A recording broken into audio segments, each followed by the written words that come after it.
Perkenalkan, nama saya Michael Lorin dari kelas 10 IPS dan kali ini saya akan melakukan tugas wawancara PPKN tentang integrasi nasional. Kali ini yang akan saya wawancarai adalah abang saya, namanya Johansen. Oke, perkenalkan nama saya Johansen. Saya merupakan abang dari Michael Lorin. Ya. Satu, apa yang dimaksud urgensi? Urgensi itu berasal dari bahasa Inggris yang artinya urgensi. Urgensi itu merupakan suatu keadaan yang mendesak atau kepentingan atau keperluan yang mendesak. Yang satu. Bagaimana cara menjaga kesatuan dan persatuan bangsa Indonesia? Bagaimana cara menjaga persatuan bangsa Indonesia? Pertama, kita harus saling menghormati, menghargai, menjaga kesatuan NKRI dan tidak menonjolkan SARA. Sebagai warga Indonesia, jika salah satu tetangga yang mengalami kesusahan, apa yang akan kita lakukan? Yang harus kita lakukan adalah saling tolong-menolong. Berikan contoh urgensi.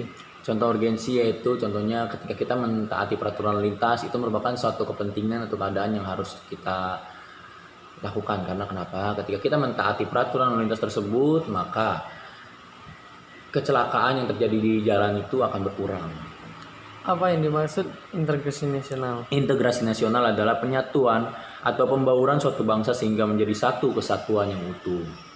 Mengapa integrasi nasional disebut sebagai salah satu parameter persatuan dan kesatuan bangsa Indonesia? Karena integrasi nasional itu merupakan menjadi suatu pembanding sejauh mana rasa kecintaan rakyat Indonesia pada negara ini dengan cara menjaga kekompakan antar golongan.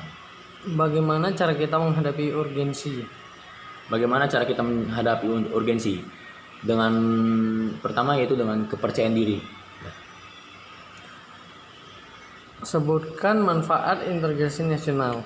Manfaat integrasi nasional yang pertama menambah kebudayaan negara kita, yang kedua memperkenalkan atau membuat turis negara lain tertarik terhadap kebudayaan kita, yang ketiga dikenalnya budaya lokal Indonesia ke mancanegara.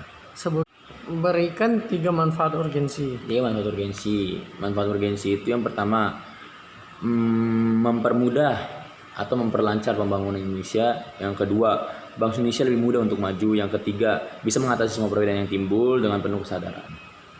Nomor yang terakhir, apa yang mempengaruhi urgensi? Yang mempengaruhi urgensi yang pertama faktor lingkungan, yang kedua faktor fisik, contohnya itu psikis kita, terus yang ketiga itu faktor tujuan. Itu aja. Oke, sekian dari wawancara kami, terima kasih.